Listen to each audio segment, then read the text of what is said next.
Are you listening? Damn.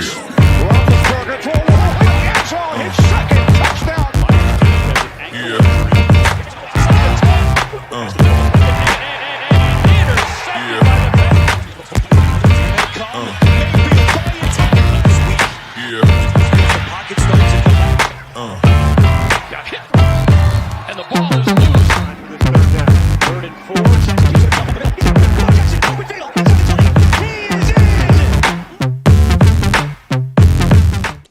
Welcome to another edition of AFC North Talk presented by True Classic. True Classic, get your church game on with True Classic. And we have a super chef for Nova Stone. I never noticed it was Nova Stone 12.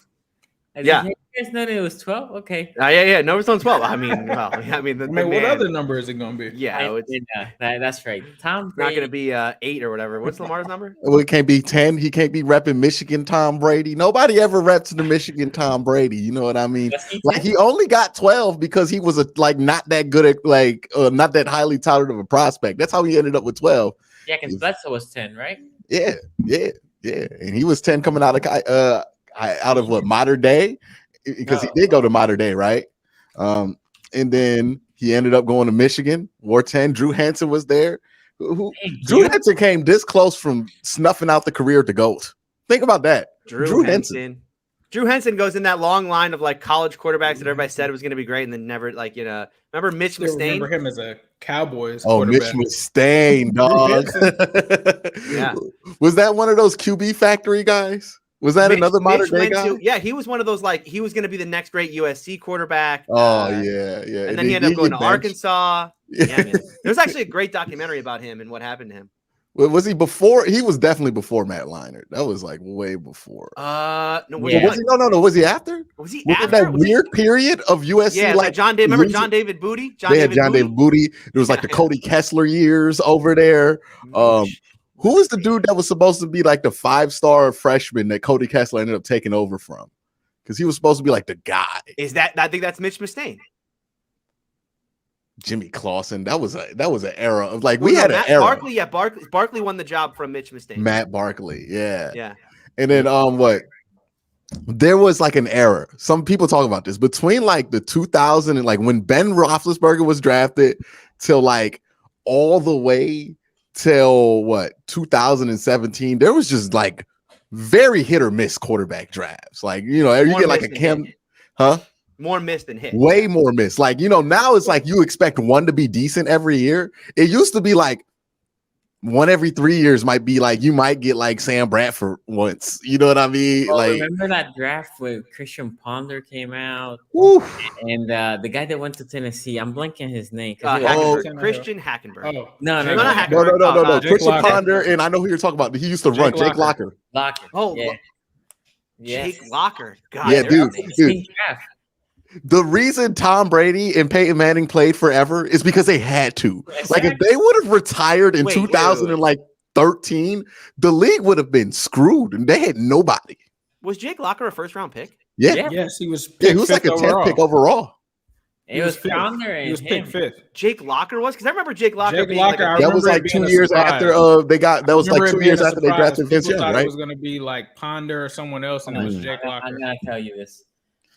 Dog, EJ Manuel win the first round during that era. Like crazy first. Yeah, I mean, 6 overall. Blaine Gabbert, Blake Bortles. We aren't that far away removed from this era. Okay, listen to this draft. So that's the Cam Newton draft, right? And then the next QB was Jake Locker. Jake Locker. If people were talking like Jake Locker was all right. Blake Gabbert 10th, Christian Ponder 12th.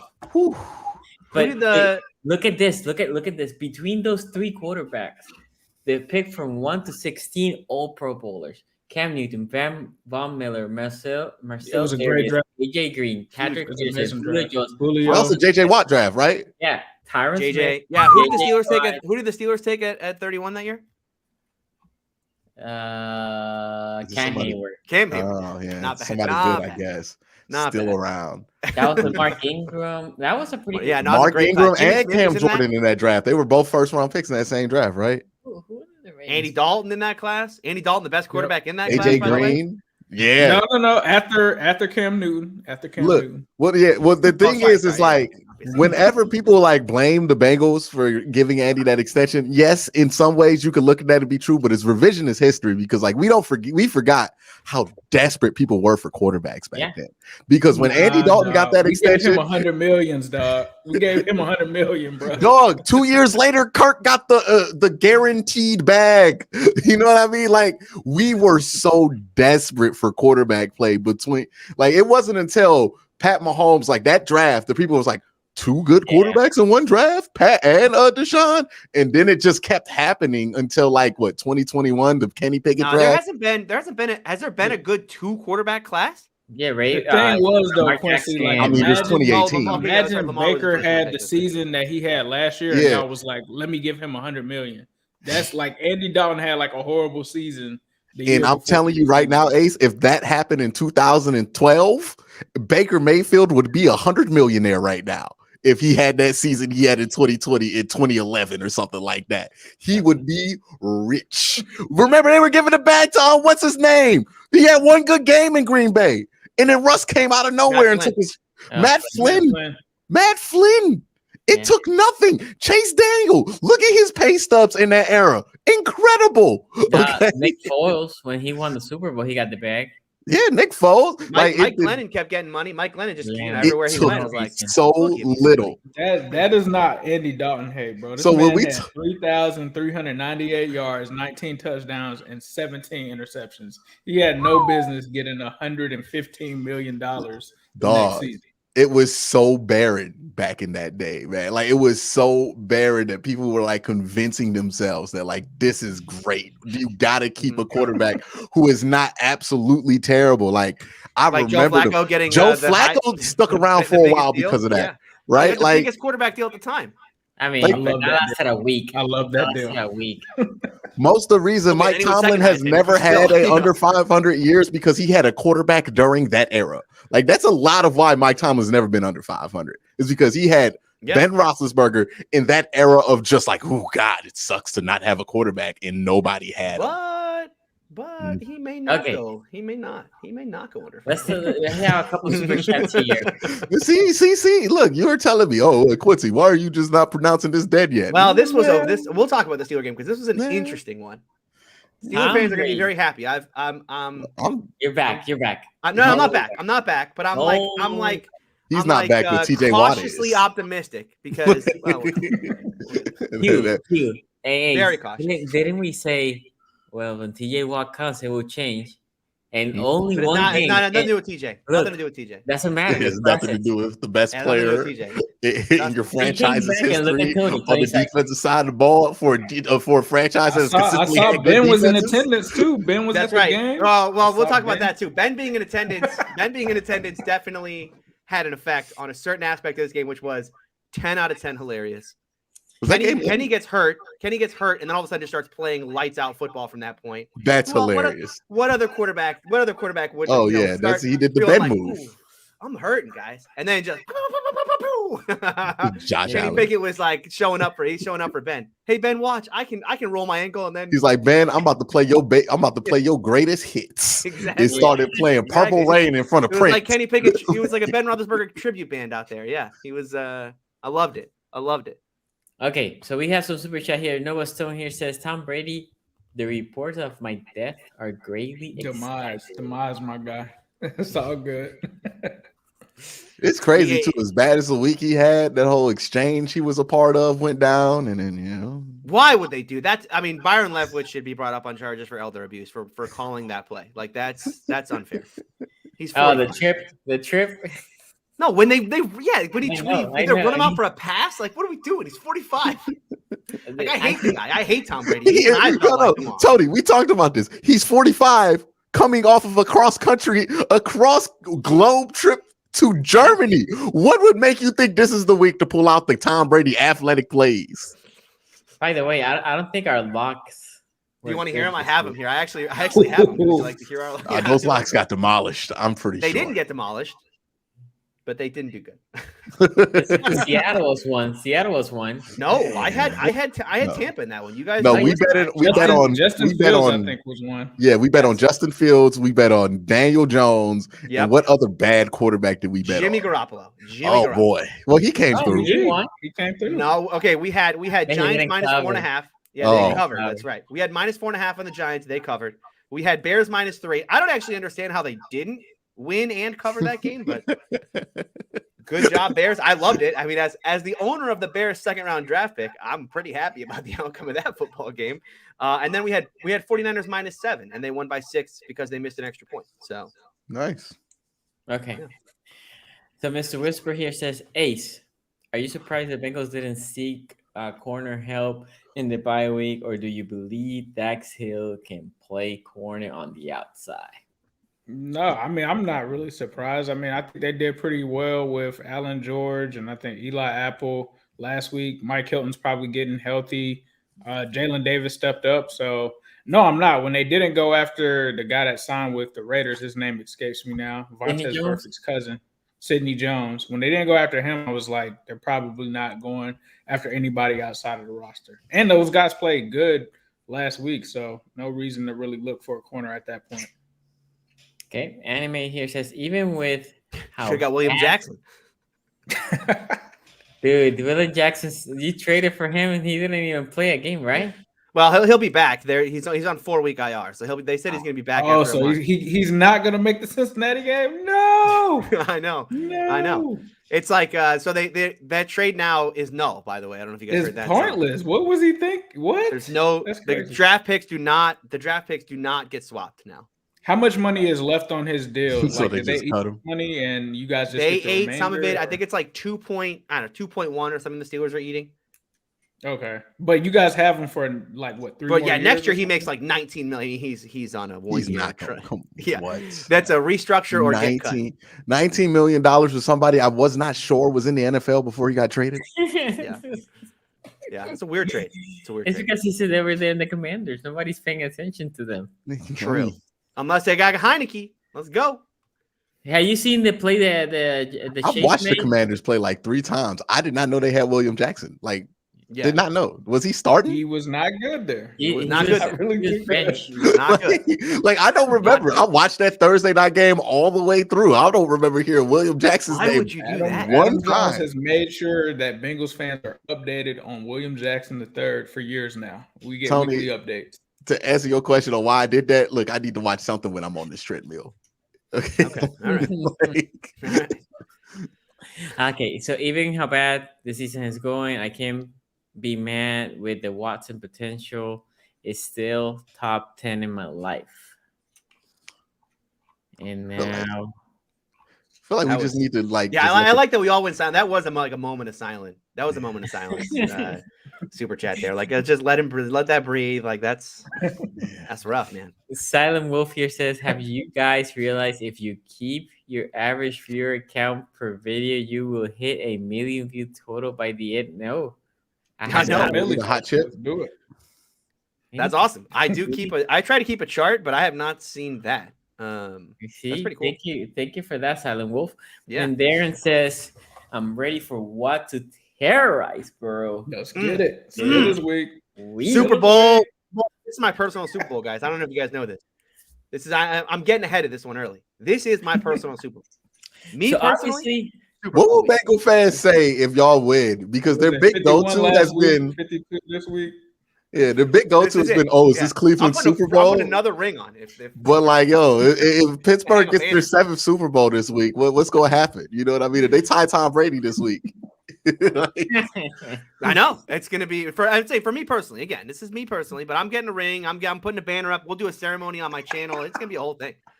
Dude, I gotta show you this picture. Somebody sent me on Twitter. It was like the Baker Mayfield manner. It was like win 11-5 one time, beat Cincinnati, took Kansas City to the limit 2 times. Like, it was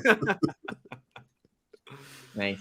Okay, so let's talk some Browns. And Tony guaranteed this game. No, it wasn't guaranteed. He locked it. And obviously it would only not backfire for Steelers. Sonny, can you put it up? Can you put it up? You won the. Can you? Wow. Put it up? No, not that one. Not that one. Oh, the you other one, wanted please. this? Oh, it was a booty beatdown. Wait, he predicted it? We got a No. little booty beatdown. No, I- Tony. He kind of No, predicted yeah, it. he kind of. I was told that I predicted it. I did not predict it, but But Happy look, to I was see it. I was talking here to Q before you guys got in, and I was saying Q, like so for me, because I had the Baltimore channels, we had the Browns game and we had the Vikings game, right? And the game started with the Browns, good, right? Good return, touchdown. They come back and they score. The Dolphins did.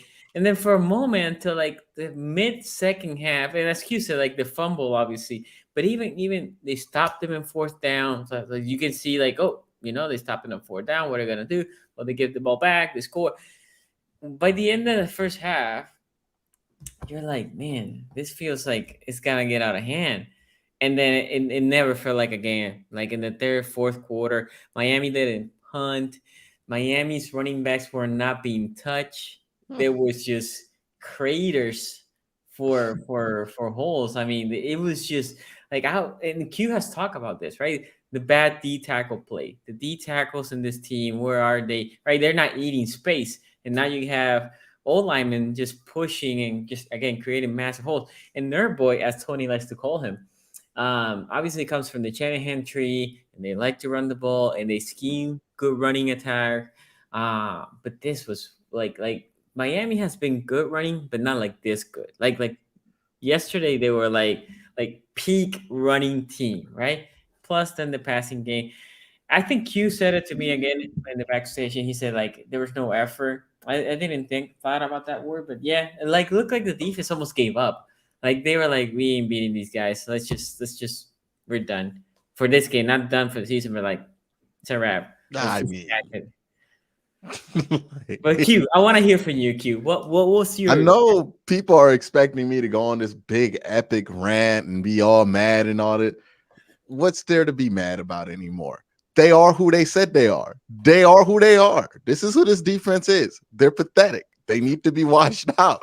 Like, if I think the defensive coordinator needs to be fired, yeah. I think also anybody now on their rookie deal and like maybe 4 or 5 players outside of that, probably everybody else needs to go. We need to turn over 50% of this defense. I saw is cut most of the defense. Cut most of the defense. Mm-hmm. Yeah, most of them. Like So get rid of Myles them. Garrett, Denzel Ward. Yeah, obviously keep Miles. I mean, like if somebody wants to offer you a pick because you have extra corners, you would take it for Denzel Ward because you do need to replace people in the inside of that line. But I don't think anybody's gonna give you like a first and a third for Denzel, and that's the only thing I would offer. I would take for him.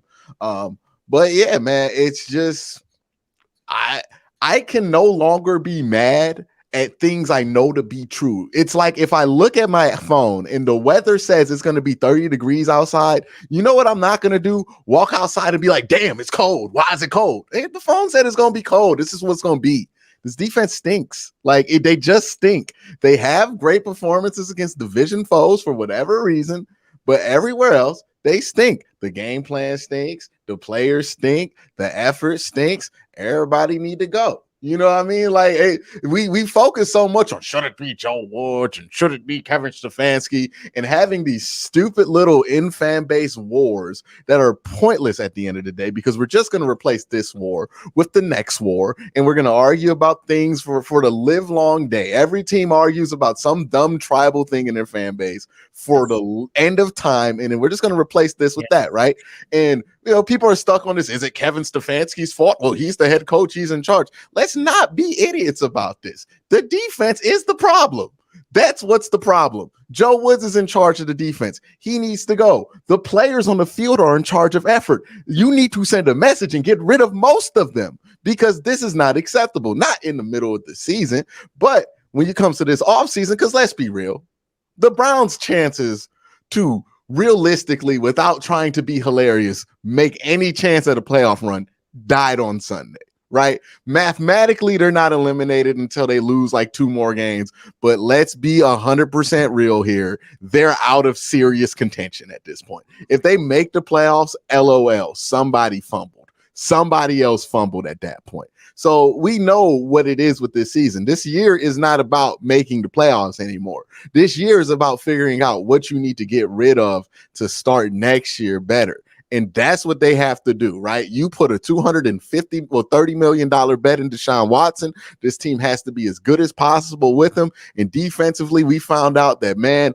whatever we had back there, players and coaches, wasn't up to snuff. It just wasn't. It couldn't stand the test. How Jacoby Brissett is somehow manning a side of the ball much better than Myles Garrett and Denzel Ward, I don't know. I don't know how that's happening.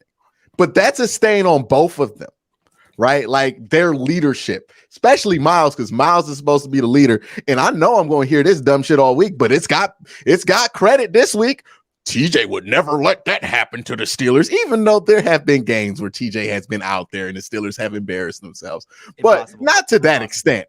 Not to that. Not Jeff Wilson going 179 on you. Just pathetic. I don't know. I don't care what the reason it was for that performance. I don't care if it was because they were hot or they were hungover because they all went out in Miami. Either way, it's just stuff that's gonna make me just. The night before? I mean, Perion Winfrey wasn't active because he goes out to the club too much and they were in Miami. Yeah. Tell me what you think happened. Wow. Tell me what you think happened.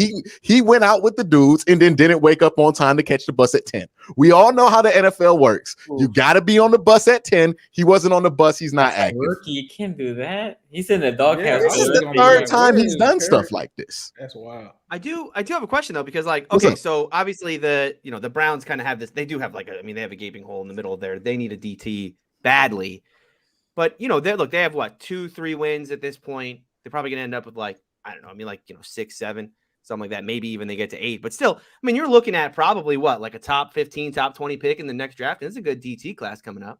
Yeah, you're being real funny right now, Tony. Is that why Perion You're being real funny right now. You tell me for the rest of the show. Huh? Is it possibly because of that behavior? Is that possibly why Perion dropped in the draft? Probably. I have no idea why he dropped in the draft. I can't speak to that. All I can speak to is his issues have been in Cleveland is on the road games, he be going out too much and sometimes he don't wake up on time for meetings. So he might have a twofold problem because sometimes dudes just don't wake up well because I'm one of those people who can't wake up well because I can't sleep. I have issues sleeping. It might be a combination of both because I know there's been periods in my life where I can't sleep. Might as well go out till 5. Right. So he got to figure out whatever he got going on. But until he does, he's not a factor in this whole thing. And that's doubly bad because, the issues that they have are massive on that defensive line. And look, this is on Andrew Berry for duct taping these solutions. I have been the boy who cried wolf for 2 years on this show about we don't got enough beef inside. Everybody laugh at me. Q, why would you draft? Remember when I was on the we should draft Jordan Winfrey, Perion Winfrey and Jordan Davis kick? Remember when I was on that? There was a reason, dog. This is why. Also, the one at Matabike, right? I wanted Matabike. I wanted Travis Jones. I had 8 dudes in this class. I was like, just take 2 of them. Please take 2 of them. I want a Haskell Garrett. Take 2 of them. Take 2 of them. Just some beef. We refuse to do it now. And I think, we're going to figure out. And as far as Kevin Stefanski being on the hot seat, I don't think he as a coach deserves to be on the hot seat yet, but he as a decision maker, if he refuses to fire Joe Woods in this offseason and then rolls him into next year, that's on you, dog. I can't defend you after that, right? That's fireable. Right now, it's not fireable for Kevin. It's really just fireable for the obvious. It's Joe Woods got to go at this point, right? But if you can't execute the obvious as a head coach and you want to put your flag down with him, all right, dog. I wouldn't do it, but that's how you're going to lose this job. And I hope he doesn't because I think he's a really good offensive mind and him and Deshaun Watson can do some good things together. But that's going to be up to him. He's got to make that decision. I think it's very obvious at this point that the decision has to be made, and not just that decision. A lot of these players have to go. A lot of them. John Johnson Jr., John Johnson III, I'm done, dog. I'm done. He can go. No effort. Let him go back to LA, have his little resurgence like all those LA Rams do when you pick them up and then you get rid of them in a year. I am over the lack of effort. I don't see this from the offensive side of the ball. The offensive side of the ball hustles. I've never heard Nick Chubb quitting in a game. I've never had to have these arguments about Nick Chubb quitting. But you know what? I have to have these arguments about is John Johnson quitting on the field. And it looks very obvious that he's not trying to tackle anybody. Denzel Ward as well. And I give Denzel Ward some slack because he just got out of a 3-week concussion protocol. So at least he has a reason not to be out there. But John Johnson, like, come on, man. Like, I've seen the Joe Hayden, TJ Ward defenses have more heart than this. This defense has no heart. They're not schematically well, and they don't play tough. That just is what it is. And you're going to play losing football when you play like that, no matter how good the offense is, no matter how good the quarterback is. And look, don't get me wrong here. I'm not like other Browns fans. Like, I think, probably the Browns are probably going to get to 6 or 7. I would say 7 to 8 wins. I feel like they're going to win one of these next 2, I would think. Probably not the Bills, but they could probably sneak one past Tampa Bay. That's up in the air. I think they do go 4-2 once Watson comes back, like depending on what division games they win or lose. But other than that, man, I mean, 8 wins, but I don't care about the draft pick. I don't know where that would land them. But you got to figure out, hey, how are you gonna improve this interior defensive line? You don't have to get Daron Payne. You got to get starters though. Like, people you feel like are NFL quality starters. A difference maker would be great. We don't got the cap space for difference makers at that position. But just you got to be able to hold water. Right now, we can't hold water. It's embarrassing. It looks like junior varsity versus varsity at times when you're looking at these run gaps. And look, I wanted to be mad at the linebackers. They stunk, but like, they got 2 gaps worth of gaps on 1 gap to worry about. Q, do you think? I mean, you talk about coaching a lot, and I do feel like, because there was all that problems in the secondary, right, earlier in the year when it came to miscommunication and all of that, and who's in what coverage. I mean, do you feel like some of that when it comes to run defense is not just not guys wanting, not just effort, but again, there's miscommunication, or like, what is my assignment on this play, right? What gap am I covering on this play? And that leads to a kind of a tentative nature of, you're not playing when you're constantly having to think of what's going on. You can't play fast, right? And so if Joe Woods is kind of filling these guys' heads with, okay, in this look and in this formation, and when you see this, you're doing this, right? And it's just like, guys are like, yo, I have no freaking idea what I'm supposed to do. I think it's become 2 things at the same time. I think it's become, one part of what you're saying is like, they don't know what they're supposed to do because it's changed like 10 times throughout the season. I don't think it's necessarily that they're asking to do anything complicated. It's just changed like a bunch of times. So they don't know what we supposed to be doing. This is a muscle memory game. The second thing I think is that they're asked to be in the wrong spot, or at least they're being put into the wrong spot. So then when they do remember it, right? Okay, this is what we're doing.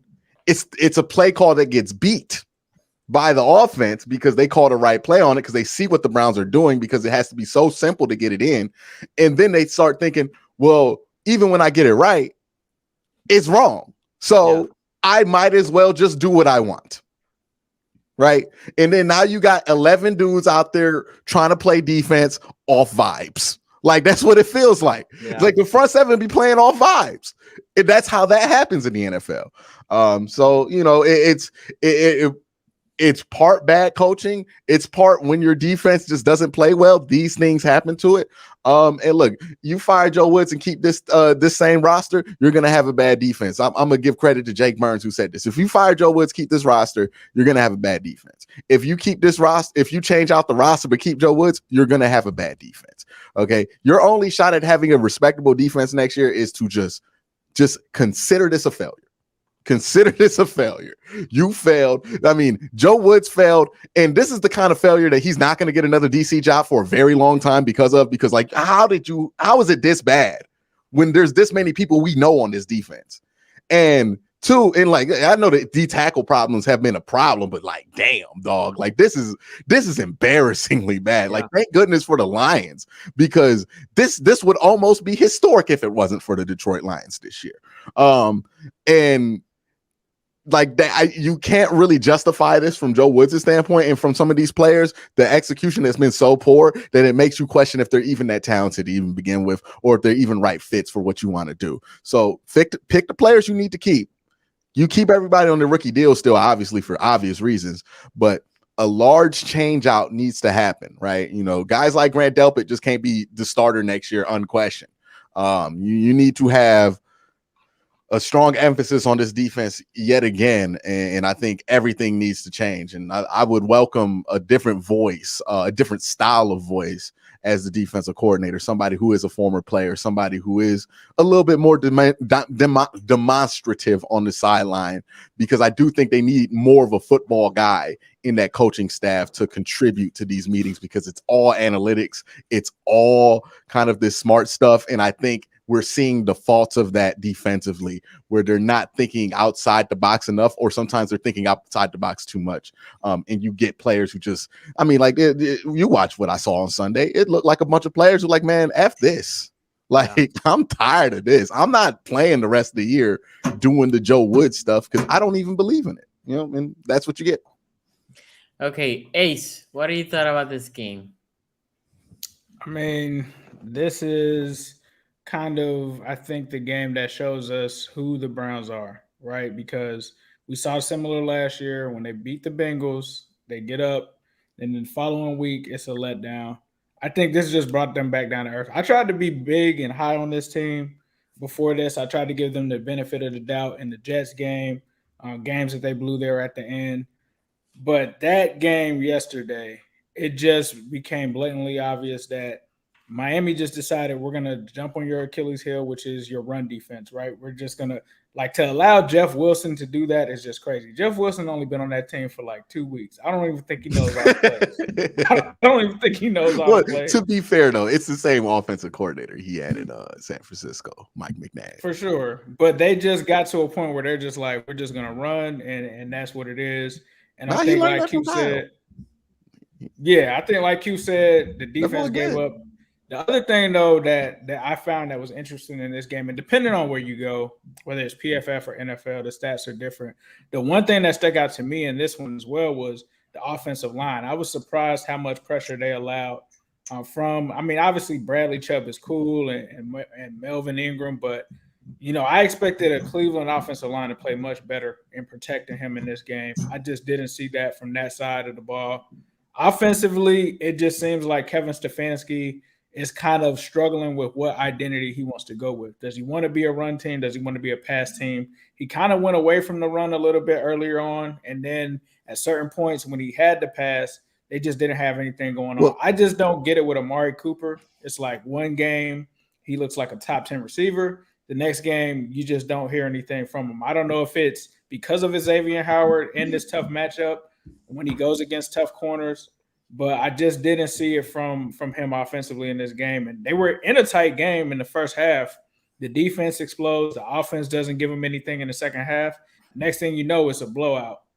So for me, Deshaun Watson might fix some offensive deficiencies, but Kevin Stefanski, he's going to have to get that mix of run pass together, especially going forward with him. And then the other thing, like we talked about, the defensive tackles, we already know that that's the issue. I ran into a similar issue in 2020 when we just didn't have anybody at defensive tackle. That was the game. Sonny, I'm sure he remembers that very familiar because they literally set a rushing record on us in that last game towards the end of the season. And when you don't have those D tackles there and you have linebacker play that spotty, that is a recipe for disaster. And I don't know if you can put it on Joe Woods specifically because sometimes it has to do with personnel. But when you look back at the Bengals game and the Ravens game, was it a product of the defense really playing well and Joe Woods playing well, or was it that – I know specifically the Bengals didn't run the ball. I don't know if the Ravens tried to and they were better against it, but it just seems like the Achilles heel is clearly the run defense, because when you look at the pass defense, when I watched this game, they didn't do bad against Tyreek Hill. They didn't do bad against Jalen Waddle. Like, they didn't go for those crazy, but they didn't have to go for them though. Like, that was yard games. That was the thing that made it hard to evaluate. Was they didn't have big games, but like I think number 14 on the Miami Dolphins. I don't even know who he was. Sheffield cooked us. Sheffield absolutely cooked us. And the thing is, like, I'm pretty sure they could have had whatever they wanted over the top. The thing is, like, why make the game more difficult than you have to? Why put Myles Garrett in the game when you don't have to, right? Because they were able to get 7.8 yards per carry. And that was like a true 7.8 yards per carry. Like, that was like one big run. And then like he got He was gashing for 7 yards each carry. He didn't have to work hard. They didn't have to do that. That's why I think Mike McDaniel might actually be a good coach, because he did not go away from what was working, right? And I think what Kevin did early in this game was that he went away from what's working. That's why my biggest criticisms of him in this game was Donovan Peoples-Jones was eating this Miami secondary early in this game. And so was Amari Cooper. Like, he had a pretty good first quarter at least. And for whatever reason, he got hell-bent on trying to get Nick Chubb started in that second quarter, and it just really started to tank the offense. And that's when we had those 3 straight 3-and-outs or punt possessions that led straight into Dolphins points, because, again, we did not force a punt the entire game. Didn't even come close, quite frankly. Not even really close.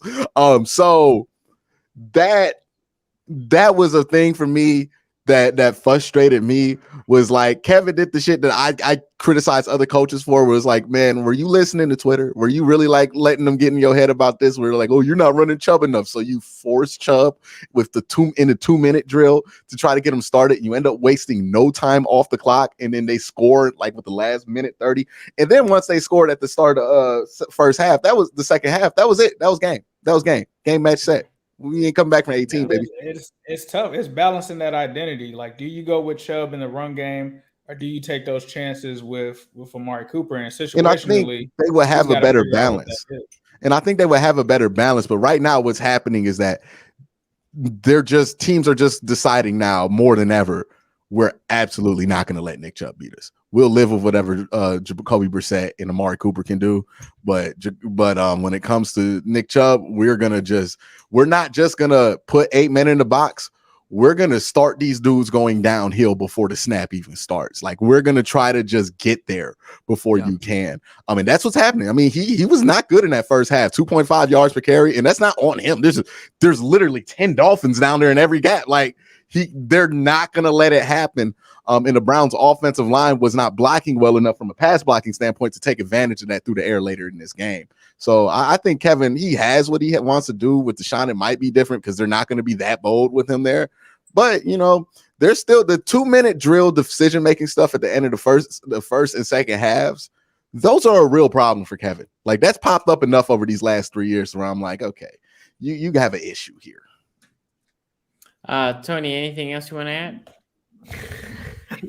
He didn't get to go. You mean about this booty beat down? Look. Whoa. Look. I think this game says more about the Dolphins than it does about the Browns. Tony's feeling a little good. I wonder why, Tony. Why are you feeling so good? Nerd Tony? Boy, listen. The Dolphins are a sleeping giant. I don't know did I say this last week that the Dolphins are a sleeping giant? You said it in our chat. You said it in our chat. On the chat, okay. You've been high on the Dolphins all year. I mean, I've been high on them, but like, I don't know that they can actually win the Super Bowl. I still don't know that they can win the Super Bowl. No, they're not winning the Super Bowl, but they're going to be. But man, they might. I don't know. They might. I still don't think Tua is good, and he absolutely. He didn't really. I still don't think Tua is good, dog. Like okay, you might call him. You like the worst thing you could say is he's a system quarterback. I mean, okay, yeah. Let me rephrase that. I think he's good. I just don't think he's good enough to win the Super Bowl with. They have that offense that they have there. We talked about they didn't really let Tyreek Hill and stuff get going. But that's the thing with this Dolphins team is that they're going to high-low you to death, right? You want to take away the high stuff? Cool. We got a whole bunch of guys underneath that will take those yards and make extra out of them, right? The Alex Ingolds of the world, right? And then what a trade at the deadline. Jeff Wilson from the Niners. That trade was just a nothing trade on deadline day. And I was like, why do the Dolphins need another running back, right? They already have Mostert. They've got some guys there that are fine. Why do they need another running back? No, I mean, turns out Jeff Wilson, good player, very good burst. As Q talked about, I mean, he was gashing him. I did think that the difference in this game, I talked about this in the previous show. He will never. The Dolphins are a team that it doesn't matter what happens to them. They are kind of game script independent. They fall behind. It's fine. They'll come back, right? They get out to an early lead. Cool. Yep. They can protect it. The Browns are not. The Browns are kind of very game script dependent. They need the game to go a certain way. We take an early lead. We establish a ground game, right? We get up to a big lead, and then that is our path to victory. And so you don't want to put an entire game on one play, But man, that Nick Chubb fumble did change that changed the kind of the tenor of the game. I know they had chances after that, right? They had there was that sequence where they had turned it over on downs after Hunt got stopped on third down. That was almost as critical. Yep. Yeah. That was also, I was like, man, if you convert there, like you got a little drive going. But like you said, once this game got to probably 17-7 and then 24 or 20-7, it was a wrap it up situation. Yeah, I mean it's just tough for the Browns because celebration. Yeah. See you. I like the Dolphins a lot though. Listen, Nerd Boy is I have had a lot of fun watching this team all year. For Nerd Boy. Tony possibly closet Miami Dolphin Nerd Boy. The people who I was watching the game with on Sunday actually asked me that. They said, Tony, you like Nerd Boy a lot. Would you fire Tomlin for Nerd Boy? Yes. That would be a change. Sure. No, I wouldn't fire Tomlin. I wouldn't. But I bring on Nerd Boy as an offensive coordinator in a heartbeat. Yeah, man, the Dolphins are fun. I don't know what's going to happen with the Steelers going forward now. We'll talk about them here in a second. But I'm certainly enjoying watching this Dolphins team. Ace, I think you're right. He's a closet Dolphins fan. He is definitely. No, I'm not a closet. No. I have. This is before he even took over. Before you guys, it was all on the channel. Before he even took over, you guys knew how much I liked this guy. It was. Yeah, okay. Yeah. We have a couple super chats before we pay some bills. Is Burrow, Chase, Mixon the best trio in NFL history? I mean, you gotta win. I feel like the measuring stick is Troy Aikman, Irvin, and Emmitt Smith. Those guys won a couple of championships, so you gotta do that. Well, you also first. have you have Marvin Harrison, Peyton, and Edgerrin James. You have Marshall Faulk, and then you have Edgerrin James, Peyton. Can we just Reggie let Wayne. things happen, Bagel fans? Like, let's just let it happen before we try to make it a thing. Like, it's almost there. Y'all went to the Super Bowl last year. You might be able to get a Super Bowl. It's gonna be close. Trio in the NFL, take the history off. You might be able to right now. The best but why we gotta do history? Why we gotta go there? Because all you're gonna do is make me say what the Bengals aren't, and then you're gonna get mad at me. Not you, Ace, but like Bengal fans are gonna get mad at me when I have to say what they aren't and act like I'm hating. When this is like you're trying to make me say too much. Like it was a decent super chat until you put. No, there's a better one. There's a better one, and you guys aren't gonna like it, but there is a better trio. What is it? You're gonna say Jimmy G? You're not gonna say Tua, Waddle, No, I think I'm not even trolling. I actually think they are better. He's gonna say TJ, Tomlin, and Cam. The headliner brings it a little down. Justin Jefferson, Dalvin Cook, Kirk Cousins. I thought about it. That. Do we have to take them serious now? They just beat the Bills. Justin Jefferson is so freaking good, right? Obviously, Dalvin is Dalvin. Kirk Cousins brings that list a little down, but I think Justin Jefferson a little. Maybe where it's a prisoner of the moment thing with what. So if you have Justin Jefferson, where do you put Chase? Is he that much better than Chase, or are they like canceling each other out? Right now, Justin Jefferson's playing. All right, well, hold on. Let's bail on this. Name me the next quarterback. The quarterback part of that conversation is going to get me in trouble. See? Tony. Because Tony. I want to hear the quarterback part of this. Tony. Name me the next, like the quarterback that you feel like is just better than Kirk Cousins. That if that quarterback were on the Vikings, you would take him seriously as Super Bowl. Heineke. He was gonna say Joe Burrow, but hold on. Whoa! No. But hold on. Where do you rank right now, Kirk Cousins in the National Football League? He hasn't been that good this year. Like, he actually hasn't. Like he's been good in the fourth quarter. But in consideration of how many good quarterbacks are out there, how many good quarterbacks are there? Period. Right. I do think Kirk Cousins is underrated, but I do Burrow, too. No. Okay. No. Okay. We need to move on. If you put Burrow on the Vikings, they're a Super Bowl. Well, we only got one more game for sure. But yeah. If you put, let's see, Derek Carr on the Vikings, I think you feel the same about that. Yeah. But if Matt Stafford were on the Vikings right now, would you feel any different about them? No, I want Cousins over Stafford right now. I want Cousins over Stafford. But Herbert, think about Herbert. Herbert? Yeah, that's an upgrade. Yeah, that's an upgrade. Let's see. I would if the Vikings had Justin Herbert right now is an upgrade, or Herbert in theory is an upgrade. Wait, Herbert is playing with no receivers, like all the receivers. Well, he's playing with bad OC. I will take the bad OC argument. I'm saying perception wise, we would take that team more seriously if they. Yeah, I mean, okay, I will take Herbert in theory. Herbert in practice. Kirk Cousins got that problem that like Shaquille O'Neal shoes have, where it's just like, man, they've been at Walmart so long. that like you can't Kirk really Cousins better than convince Tua? nobody that they valuable. That's what I want to ask you. You know what I mean? Kirk Cousins is better than Tua. Kirk's not better than Tua, but like Tua is Okay. like number 6 right now in the NFL, right? Yeah, but don't it's like Dante Culpepper So then, throwing like, to, Kirk Cousins- Chris like, here's Carter what I'm and saying. Randy Moss. If 2 is like 6, right? That puts Burrow like 5 or 7, depending on how you feel about it. But then Kirk's like 9. You know, like Kirk's not that far down because there's just Yeah. no So who's good 8? quarterbacks. Let's do it by QBR. Let's do it by QBR. Oh, Fair? no. Nah. Oh boy. No, because 2 is 1 on QBR. Tua has 1. But Tua right now is killing it. Jacoby Brissett's like 6 or 7th last time I checked. Jacoby Brissett. Where do you think he is? He's like 7th. He's in the He's top high 10. on there. Isn't he Yes. high on there? He's 7. Yeah, that's why. Nah. We're not going with that. Well, no, it's all thrown off this year because PFF grades Yeah. are doing the same thing too. Yeah, Like quarterback play is just not good. It's just that's why, been weird. that's why the numbers are all down. Like who's winning the MVP this year? It's like very late in the season. We have not talked about it at all. Well, I think Tua it's got to be right now. Mahomes. No, it was Josh Allen no. 2 weeks ago. I They were winning Tua? the Super Bowl Tua's 2 gonna weeks win it. ago. If you right now, he's the better favorite. Tyreek Hill has a better Nah, I argument think than Tua. Mahomes. I think Mahomes is the favorite. Mahomes has got to be the favorite. Tua? I Let me think search Tua is this. the Let me see favorite where the right now. MVP odds are right It's now. not Mahomes.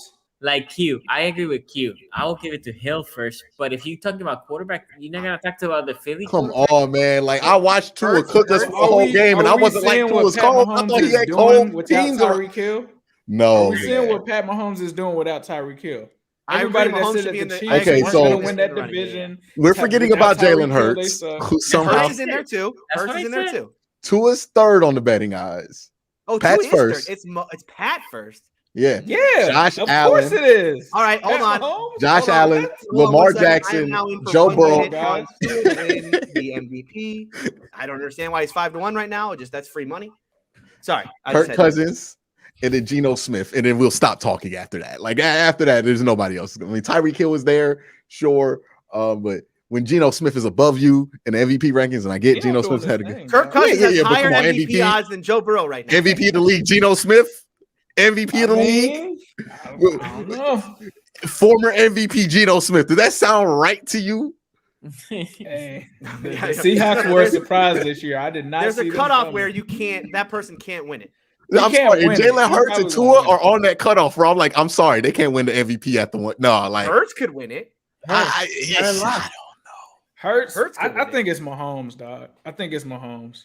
I mean, we know Mahomes is the best quarterback in the He's the most NFL. underrated quarterback in the league. No, I'm just saying No the doubt about it. season that Mahomes is having without Tyreek Hill and without weapons makes it even more impressive.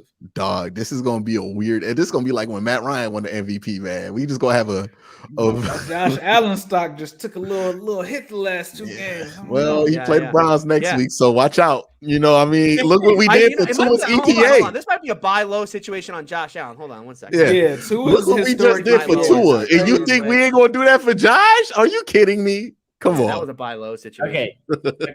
I would buy on Josh Allen right now before people Just start did. to realize who they play next No, week. that Josh Allen injury was Like- fake. I'm sorry. That was not a real injury, bro. That was not a real injury. Josh Allen about elbow? to go for 7 touchdowns. The elbow and injury run is for fake. 8. I'm sorry. I don't believe it. He came out there like nothing happened, Like, bro. nah, I agree. I mean, I forgot what the pain medicine they give these guys, but it's real. I mean, that stuff works. okay. So Noah Stone here says Tom Brady, U.S. GOAT and international GOAT team. I did the Germany crowd was cool. I'll give them that. Germany crowd was badass.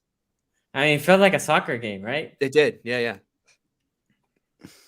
Which the atmosphere in a soccer game I heard is amazing. Do you think Garrett is hurting? Every time he went to the sideline, he looked tired or limping. I mean, he did have a car. He did flip his car over like 10 times. So he's probably still reeling from that. But he was just probably like worn out and tired. Like he's in that mind. Like that's what the team looked like. They looked like they were in 100-degree weather and they did not want to be there after the first quarter. Colton here says This is a good 2019 Lamar, Alex Collins, Crabtree, 2019. Alex Collins is crazy. Dog, Alex like- Collins. That's a good one. You know what? Every once in a while, I fall into like disrespecting Greg Roman. Then I remember what he had us believing was the best team in the NFL. Alex Collins and Michael Crabtree were all. Well, no, that was 2018 though. That wasn't 2019. That wasn't 2019. 2019 was what? Willie Snead, and Mark Ingram, Mark Andrews, Mark Ingram. I mean, like considering what their record was, it's still like, wow, how did he do that? Yeah. Crabtree was never the same after dude snatched the chain off. Never. Akeem Talib took his chain 2 times. 2 times. Took his chain. Had the punter. What was it? What's the dude's punter? He was like the athletic punter. King. Marquette King was on Instagram stories taunting you, like Crabtree, after he was on your team, dog. Like, nah, man. Crabtree can't come back after that. One other thing I gotta say. This is a water, by the way, people. This is a water. Okay. This is liquid death. People are telling me this. It does look like a beer. He's drinking a beer. He's drinking a beer. No, this is a water. This is a water. I did think that last week. I thought it as well, Tony. I thought it was an energy drink. I mean, let's pay some bills, man. All right, let's do it. Football is back. We're back to seeing Mahomes sling beautiful balls all over the field. And your friends at Manscaped are here to help you sling your beautiful balls all season long. With Manscaped state-of-the-art tech, we'll have your weapon looking as loaded as the AFC North. Football may be rough, but your ball care doesn't have to be with Manscaped. Join the 6 million men worldwide who trust Manscaped by going to manscaped.com for 20% off and free shipping. But you got to use our promo code AFC North Talk. That's AFC North Talk, all one word. Let's meet the best value bundle for Manscaped's Pocket Rockets, the Platinum Package. At quarterback, the Lawnmower 4.0 trimmer, a wily vet who makes sure the unit is running smooth and scoring nonstop. With proprietary advanced skin-safe technology, the lawnmower limits mistakes and protects the ball. Plus, it's waterproof, so the weather conditions are no issue. At running back, the Weed Whacker ear and nose hair trimmer, built to bust through all the right holes. A hairless nostril just helps keep a nose for the end zone. On the offensive line, we have our unsung heroes, the Crop Preserver Ball Deodorant and Crop Reviver Ball Toner, the Trent Williams and Corey Lindsley of Sack Protection, standing strong to keep your boys fresh and clean through all 4 quarters. At wideout, the cleanest duo in the league, the Ultra Premium Body Wash and Ultra Premium 2-in-1 Shampoo and Conditioner. With their rugged scent, they attract both the ball and all the ladies in the crowd. At tight end, the product that makes your end look tight, Manscaped's Anti-Chafing Boxer Briefs, a dedicated jewel pouch to increase ball handling, and a cool, steady vibe thanks to their moisture-wicking fabric. On defense, there's only one thing you'll need, the aluminum-free Ultra Premium Deodorant. With refined cologne quality fragrance, it keeps sweat and locker room scents from making any ground. Plus, it dries clear, so the opponent won't even know what hit them. To top it all off, we'll throw in the best coach in the league, the Shed Travel Bag, as a free bonus. Built to hold the team together, this travel-size bag has a fumble-resistant zipper. This has got to be a Super Bowl winning roster, but don't take my word for it. Head on over, manscaped.com, and get 20% off and free shipping, but you got to use our promo code AFC North Talk. That's AFC North Talk, all one word. Okay, and with that also, where are we? We have shout out to our super Patreons, Adam Holland, Dom Gazulo. Shout out to them. By the way, if you want to support us a little more, a couple of things you need to do. Hit that like. We have almost over 400 people, only 79 likes. That helps us a lot too. Hit the like button. Also Patreon. Conversations are very smooth. They're nice. Yeah. I mean, we're vibing over there. We hit a couple of good bets, right, Ace? Definitely did. If you were listening, you would have made some money with Justin Fields. If you were but if you're not a part of the Patreon, you can't get the insider knowledge. We talked about it. We have 47 yards over under for Justin Fields. Hey, hold on, wait. Now. Yeah, on the first drive. On that exclusive stream, we also did predict that Jeff Saturday was going to win. That was not a shock. That was another one. Who was on Nailed that one. We, Nailed that one. Come on, we the law of what did we say, Tony? It was the law of karma, a karmic law. It was like because too many people were negative on it, so it's like it was a classic. Nobody believes in us. They were the most nobody believes in us team. Hey, and Tony, he won with your. I put my money on the line with some of the same picks that I made in there. Except Mike McCarthy just said, "You know what, Ace? I'm just gonna screw you over here with a." That was the only lead. That was the only one. Right? That's the only loss in your parlay, right? Imagine me during that Minnesota Bills game, bro. That was insane. Oh my goodness. That was insane. My wife and my daughter were looking at me like I was crazy. with that game going on the line. And then, I'm feeling good after that. And then Mike McCarthy, you do dog. that Mike to McCarthy yourself just on the had to bye blow week, it up. man. The Bengals ain't playing. You get a week off. You don't got to be this stressed on Sunday. I know. I And your feel so parlay hit McCarthy. 1, 2, 3, If 4, you are 5. watching this, Mike McCarthy, if you're watching this, I would snuff you right now, bro. I would snuff you right now. By the way, shout out to Ace because I talked to Ace as it was going on, and I asked him, like, are you thinking about hedging? Because he was going into Sunday night only, it was looking like the Cowboys were going to win that game. Are you thinking about hedging going in? Shout out Ace. No hedge. Hashtag no. I'm a no hedge guy myself. Never hedge. Never hedge. Let it ride. Never hedge. Ever. That's right. Let it ride. Let it ride. Let it ride. By the way, and Russell Wilson, AFC again, North another Talk. L. Another L for Russell. I told you I was staying away from that game. I said on the stream, I said, yeah, it's I'm true. staying away from the Broncos. They went up 14. I'm like, okay, Russ might be back. And okay, no, you win the game. No, you win the game. No, you win the game.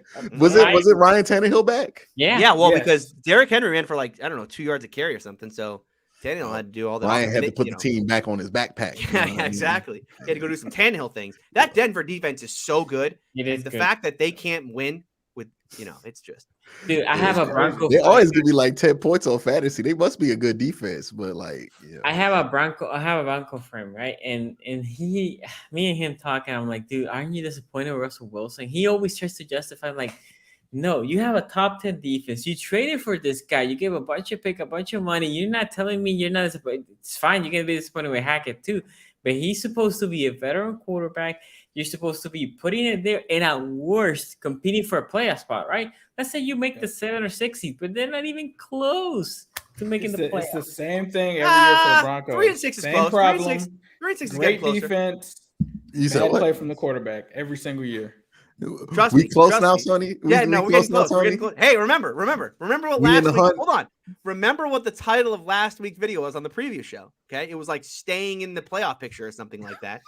One of these two teams it was did for stay the in Browns. Sonny was Well, being I'm not shady. sure that's true, Sonny. I'm not sure that's true. So I just want y'all to know we back up.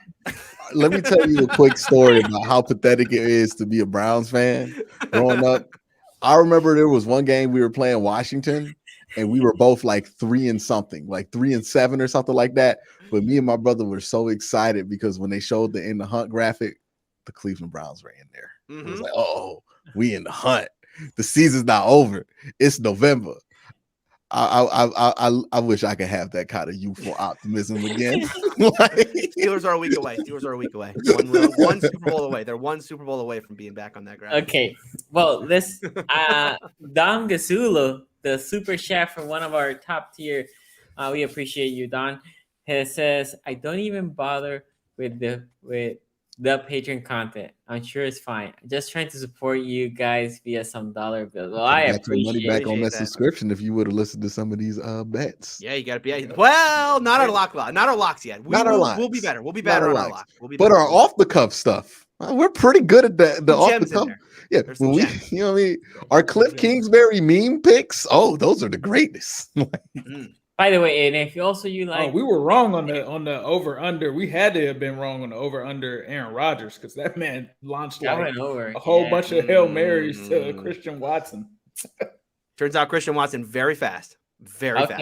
4-2-40. This super chat here. Who wins? Hold on. How much was it? How much was the over under? Was it 230? It was like, yeah, you said it was like 227 or something like that. It was. He threw for 224. We were right. Right. All they do is run the ball now. Yes. Let's go. Luis here says, who wins more games, Browns or Steelers? With that, Luis, I'm gonna cue that to Tony. Tony, it's back on. Steelers. The race for third. Kenny Pickett wins the game. Listen, what a day. What a day for us Steelers, because not only did the Steelers win, okay, but the Browns. Kenny's first. Took the L. No, Kenny's first one was the Bucs. By the way, the Bears didn't finish that game. I started it. The Bears also lose, by the way. So, by the way, we need to keep like a tally here on the channel because every Steeler win also comes with a Bears loss. which would be fantastic, giving us that Man, this is #1 your version overall of pick. getting a game back on the division. Is like Yeah, exactly. The Bears It's like, lose listen, and you when win. the Bears lose, like, oh, draft pick, just moves up a little bit. There, by the way, they are in range of #1 overall pick now. They have 7 losses. That's as many as Houston does. So, woo for Chase Claypool. By the way, Chase Claypool. I don't want to derail too much, but my brother sent me this, where he sent me an article where Chase Claypool was like, by the end there, man, I don't know what's happening with the offense. They were scheming away all the big plays away from me. They weren't targeting me on any big throws anymore. And my brother texted me and said, Tony, do you have any thoughts on this, or perhaps a single image to with your thoughts on this play? And of course, I sent him back the Chase Claypool interception play. Anyway, look, this win was fun because it was kind of a perfectly crafted Steeler win, right? Like the Steelers have had a thesis or like a formula for the past 2 years, or at least this has been an idea that's been thrown out there. The Steelers are going to win now after they got in a post Najee Harris. They're going to rebuild the offensive line. They're going to have a dominant running game and a dominant defense, and that is how this team is going to win football games going forward, right? That has been kind of the mantra. I've said it a million times every offseason. Then we get into the regular season. It's been a theory. It hasn't necessarily worked out in practice very often, right? The Steelers have won games, don't get me wrong. That whole dominant running game part hadn't exactly been a part. Nike had his best game in a while. I mean, look, I don't like this is a 1-game sample size. Yes, this is a 1-game sample size thing. So you can't say like, okay, this is it. But as far as 1-game sample sizes go, I mean, this is it, right? This is exactly if you ask Mike Tomlin, if you just in the offseason, Tomlin, dream up, what would a Steeler win look like going forward? He would just show you this game, right? The Steelers dominate the trenches. They dominate the running game. And shout out to Najee Harris, by the way, because okay, yes, it was just 1 game. He ran for 99. I don't know why Tomlin didn't give him 1 extra carry at the end of the game to get him over 100, but okay. So he stuck at 99. To keep it humble. He did. Maybe. I kept joking about it throughout the game. No. I was joking about it through every carry. They got it every time. Like clearly, he ran like a different player. He looked different. I know I say that a lot. Like this player looks different. Usually, what I just mean is he looked good. Genuinely, though, I think Najee Harris looked like a different player in that he ran hard in this one. Right? He ran like the kind of player who thinks and has been hearing that he's about to get benched and he's a bust and he's Trent Richardson and yada yada. I mean, this guy did not dance through holes anymore. He was going out there and running like he was a monster. I think he ran not only with aggressiveness but trust in that offensive line. I think one of the biggest problems, he talked about this throughout the bye week, where he said like, we had to work out some culture stuff in the locker room on the offense. I don't know what he means by that. Obviously, I'm not in the locker room, but I will say one thing they did need to work out is he needed to trust that offensive line, right? The offensive line isn't good, but if every run Najee's going to have is like, well, I got to bounce it to the outside because there's going to be a hole there, right? That's just not a recipe for success. So he did split carries in this game, right? So he ran for 99, but it wasn't like it was a bell cow system. It was 60-40 between him and Jalen Warren. Harris went for 99 total yards, Warren 77. They had 200 yards rushing total, the Steelers did in this game. The last time they did that? The last time the Steelers had 200 yards rushing? Le'Veon Bell. Guess let's play a fun game of guess the offensive coordinator. Which offensive coordinator did the Steelers have Haley. when they last? Haley. It was Todd Haley. That's right. 2 OCs ago. The good old days. No, it was Le'Veon Bell. Right. Haley wasn't with Connor. It wasn't Connor? It wasn't Connor. No. This was pre-Connor. This is Le'Veon and D'Angelo. Well, not Mendenhall. D'Angelo Williams. This is the last year of D'Angelo. Yeah. And by the way, Matt Canada, listen, I'm on. No way you're getting back on. He's back. Let me finish the Go point. get the hat. I almost did get the hat today. I was almost an honorary Canadian for 24 hours. Look, if all I'm going to do on here just crap on players and coaches when they're bad, but not give them respect when they're good, I will give him credit in this one. I thought Matt Canada called a good game. I don't know if it was a good game. He called a better game. One thing you notice right away when you watch Steelers in this game is that they actually diversified the route trees. They actually ran slants in this game. They threw in the middle. Look, check this out, guys. Okay. A wide receiver ran an in-breaking route towards the middle of the field, and the quarterback threw him the ball. I haven't seen this in years in Pittsburgh, but But Matt Canada found out you can run in breaking routes. Started to run them in this game. Barmouth got targeted more. Muth was the most targeted player by the Steelers, which I know, Sonny. Yeah, that'll make you happy. But I do think that there was a not more. Really. I like him, but I don't want him to succeed with the Steelers. Well, guess what? Uh-oh. No, and I thought that the more diverse route tree for everybody. I mean, Pickens was in on a slant over the middle, right? It just meant that there was a more diverse distribution. It wasn't, what did I complain about earlier on in the year? The Steeler offense is one thing. It's in key situations, get Deontay in a one-on-one situation and let him win his route, and then we're going to get him the ball. That's it. That's the whole offense. That was not the case in this one. And I'll give credit to Matt Canada. I thought he diversified the running game a little bit too. I thought he did a nice job in this one. There was a third down play where he did a little jet sweep to Sims, but it's based on a play where he constantly runs this concept where he's running motion one way and then the play flow goes the opposite direction. And he actually, tendency breaker, gave it to the end around. He got a first down on that one. As far as Kenny goes, right? What's that? He gave it to Pickens in one play. Yeah, Pickens had the touchdown. Yep. As far as Kenny goes, look, not great. What's the line from what are you doing over there? what the line from it's from that the show with the nuke goes off. I forget what it's called. Anyway, the line is not great, not terrible. Not great, not terrible. That's how I would rate Kenny Pickett in this game. Was he good? I wouldn't say Kenny was good. Was he terrible? I wouldn't say he was terrible. There were real accuracy concerns for him in this one. That was a weird thing. He missed a lot of throws, just like yo, dude, the guy, like they're just. Would you say that he looked like an upper tier, maybe low tier starter?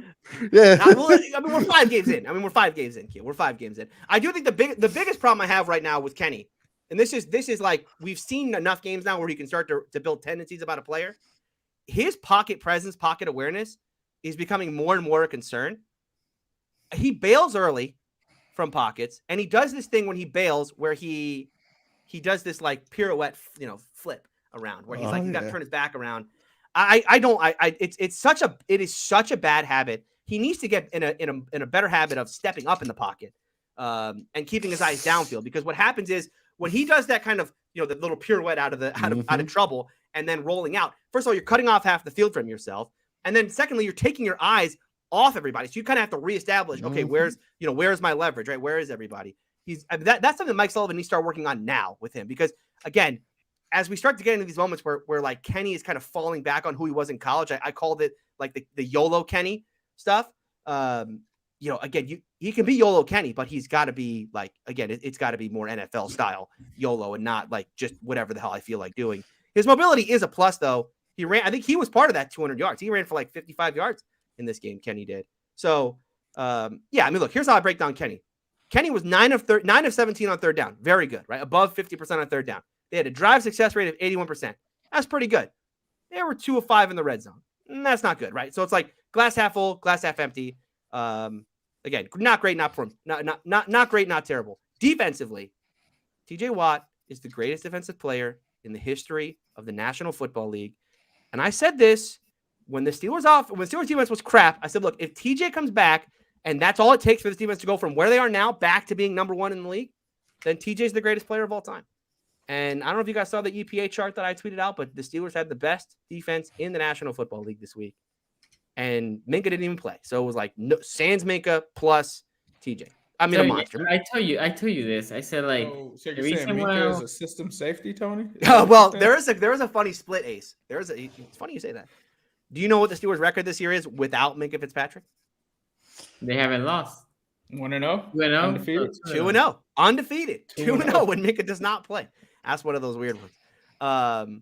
I do want to give a shout out to 3 players eventually, and then I'll cut myself off. Should the Steelers trade Minka Fitzpatrick? Exactly. It's exactly like, well, is Minka Fitzpatrick actually holding this team down? To the brand. They're undefeated without him. Should Terrell Edmonds get back his? Yeah. No, but shout out to Minka's replacement in this one, DeMonte Casey. He came from Dallas. This is a guy who was on IR for the first half of the year. He had the interception. He also had to hit him too hard. Hit him too hard penalty in the sideline. I just want to give him credit though for the spot he got put in, right? Because you're talking about a guy coming off of IR who's probably going to get worked into some free safety sets, and then he finds out on Saturday, oh, by the way, Minka had an appendectemy, so you're starting. By the way, you're up. You're going to be playing right away. Your first game as a Steeler is a start for an All-Pro. So credit to him. I mean, again, he wasn't. He didn't exactly have a huge game. He had the interception, but otherwise, I don't think he registered on the stat sheet. But otherwise, I thought he was good. Arthur Mollett. Nice breakup on that Olave play. He's kind of earning his place as the full-time nickel. And then the last guy I want to talk about here is a guy I've talkked bad about a lot. But again, much like Matt Canada, if I'm only going to talk bad and then ignore them when they play well, that's not analysis. No, not even Devin Bush. Robert Spillane. Oh boy, Robert Spillane. He's such a weird analysis because he's a right place, right time type guy, right? He knows where he needs to be. He knows where he just has a hard time athletically being there, right? Like when he was asked in this game to cover Kamara out of the backfield, it didn't go great. When he was asked to cover that tight end, I forget the guy's name, but it did not go great. But man, this guy in the run defense was a monster. He led the team in stops. I mean, he had to play in place of Myles Jack. 4 stops in this game. Incredible performance of him in the running game. And again, in the passing game, yes, he was a liability, but I want to give him a shout out, especially what he did in that running game. As far as the Steelers in general, I don't know what to make of this team now, right? I mean, I was Mr. Like, this team's going to win 4 or 5. Here's what I'll say. Already at 3. Yeah, they're right. They're at 3 now. Here's what I'll say. The Steelers were a team kind of lost in the forest, right? And they couldn't find their path to victory. Like, they was just like, how the hell do we win a football game? We don't know how the hell to get out of here. We have no path. They found their path, right? Here it is. Okay, that's the path to victory. But can they actually follow that path in the next 7 weeks? That's the key. Can this I'm pulling for you guys? Is this? Yeah. Well. Don't screw around. Don't screw around and get swept like another team might. Look. Is this a 1-game sample size running thing, or is Najee Harris going to be this type of back week after week? Are they going to be able to get the offensive line play that they got week after week? Is this defense going to be able to play the kind of style that they did? And is Kenny going to stay out of trouble in the passing game? If those things happen, the schedule does fall pretty favorably for the Steelers. And I am looking forward to this Sunday's game coming up more than any game I have in a very. I can't wait for Wednesday. I don't even know. I can't wait either. I want the Bengals to win or lose that game. Like I have not determined. You don't want us to lose that one. You don't want us to lose that one. I do. I can't wait. You might be moving to a certain area, Quincy. You don't want that to happen. The Steelers are 5-point underdogs, I think, right now. I think that line's going to move. But I don't care. We'll talk about that game. We'll talk about that on Wednesday. Can't wait. Q. We'll get to it. Q. What do you thought about this game? I didn't really get a chance to watch my. Hold on, wait, guys. I gotta go full screen here. I have a. Okay, hold on. I have live video. Apparently, this is live video. Sunday, accept the request. Oh, to fix it, go to Google Chrome. There's too much shit I gotta do here. Hold on, y'all. You gotta have your trolls set up in advance. I know, right? I'm gonna have to do this the old school way, y'all. I'm sorry. I'm not even trolling the AFC North team at this point. I'm kind of just trolling Tony. But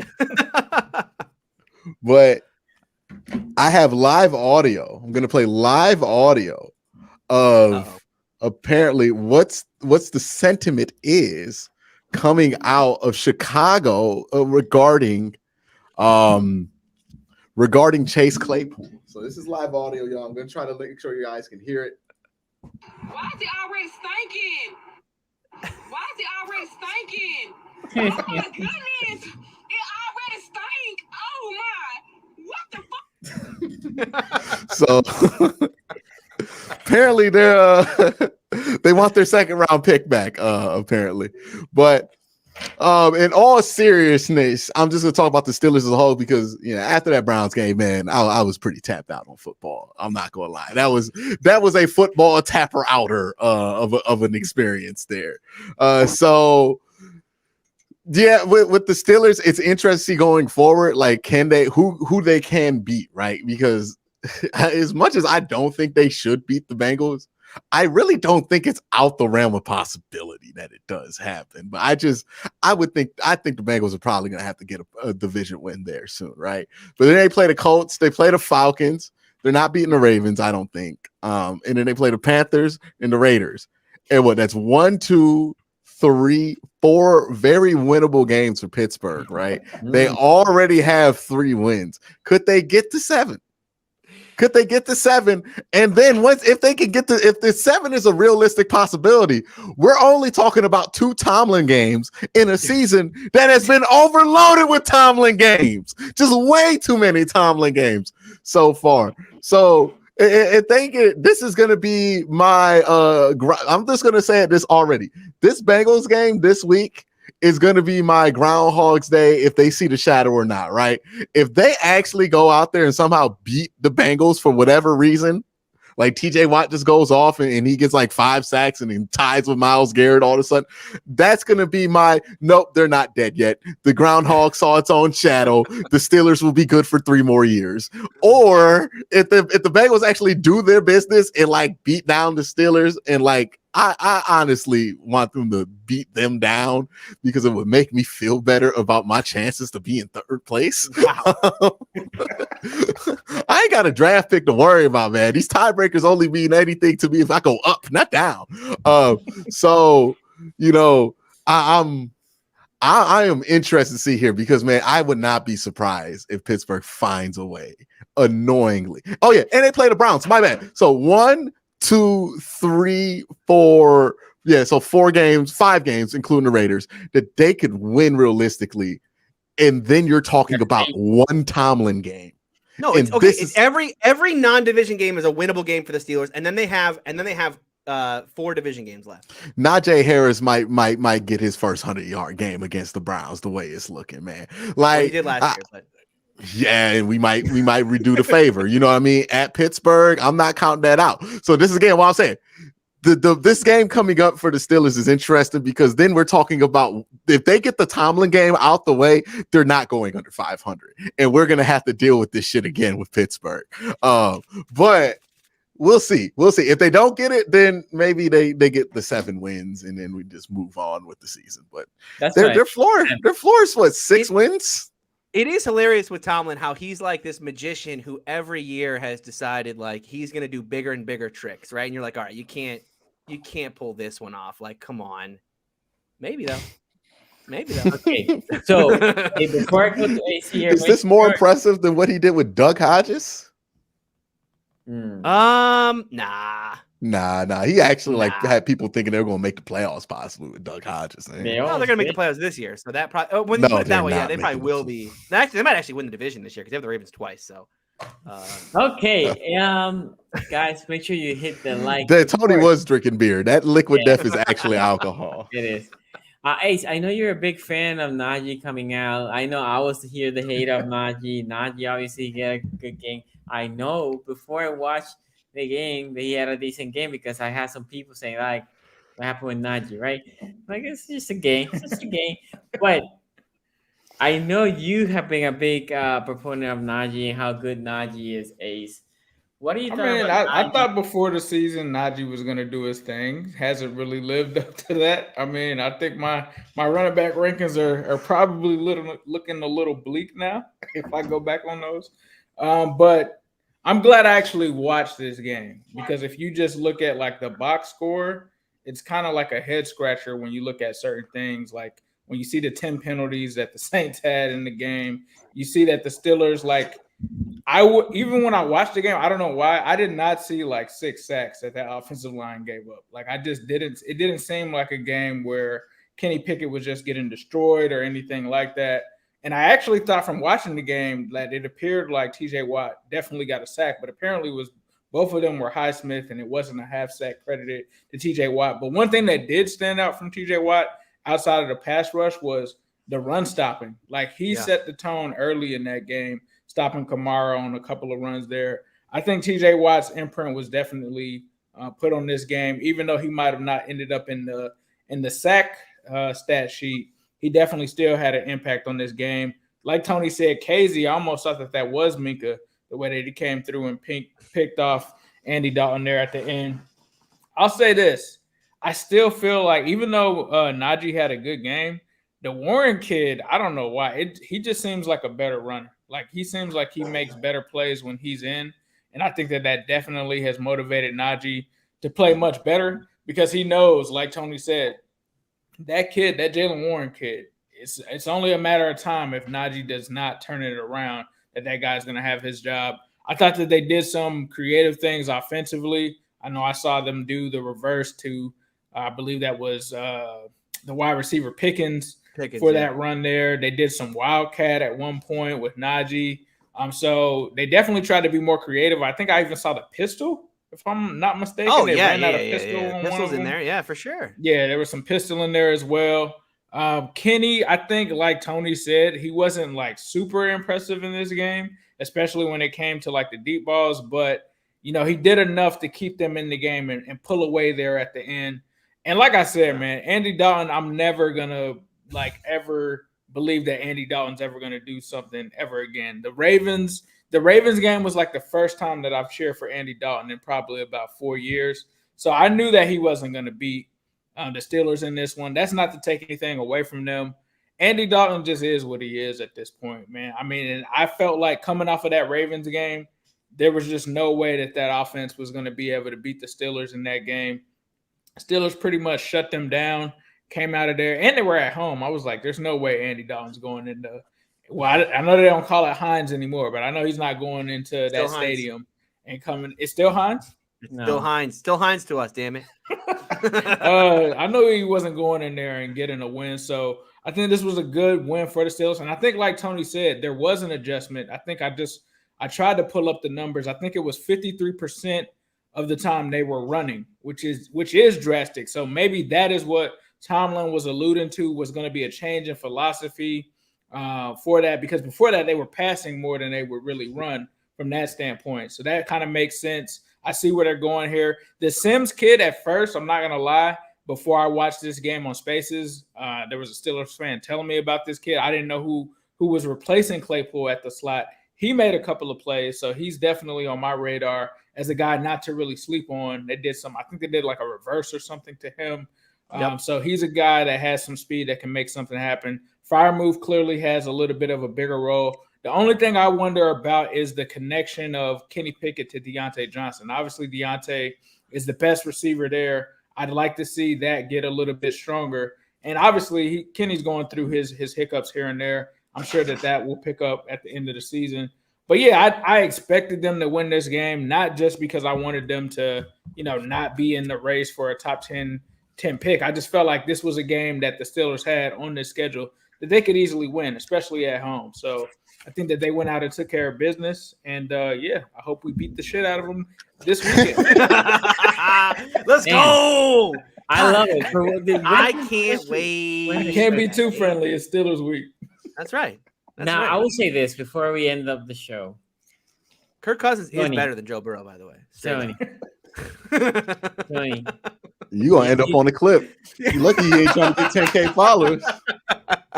Tony, remember what I said about going for it? Another coach goes for it, pays the price. I'm done with it going for it, man. So you're basically all out on going for it on fourth down. It worked for what's his name this week? Whoever the coach is. Mike McDaniel. It worked for him. He went for it, didn't get it, got the ball back in 40 seconds, and then ended halftime with a touchdown. Wait, okay, but that was not because. Oh, you know what? I know what Q needs to. You know what? Look, here's what we all need in our lives. All of our teams have been down bad this year. Okay, Bengals been down bad. Steelers definitely been down bad. Ravens been down bad at times this year. But all you need is just a little bit of NFC South in your life, and things just turn around. So yeah, I don't know when the next time you guys play an NFC South opponent. Next week, we all you need is a little bit of Bucs? Carolina Panther. All you need is a little Carolina Panther. You just get a little Andy Dalton in there, sprinkle a little wait till we play the Saints. Baker's starting this week. Baker's starting. Baker in your life. Like we get Baker. We get Baker this week. Anyway. Oh, y'all get Baker? Is he starting? Yeah. PJ Walker. Look, I didn't want Baker because I thought Baker was a little better than PJ. But not only that, now the Browns are going to get a 4th round pick because I think if he plays, he's going to cross the whatever Snap. Wait, is he starting though? Because PJ was Yeah. all right last week. No, right? no, no. He got hurt. PJ got hurt. And you sure Baker's coming in, not Sam? Yeah, They not already Sammy? said it. They already said it. Baker. Wow. That's How this bad is week. Sam Panthers, Darnold? Ravens. Yes. Oh, let's go. Oh, Baker gonna have what? Look, Baker usually versus the Ravens, he has like 300 yards, 3 touchdowns, 4 interceptions. You know what I mean? There's It's going to be a big one of them interception games. number in this one. Big interception number in this one. It's Anyway, gonna be one of those guys, games you could convince people was good if you just ignored the turnovers. Yeah. this is the game. So you see, we're already ready to talk Wednesday, but you have to come back Wednesday. Wait, hold on.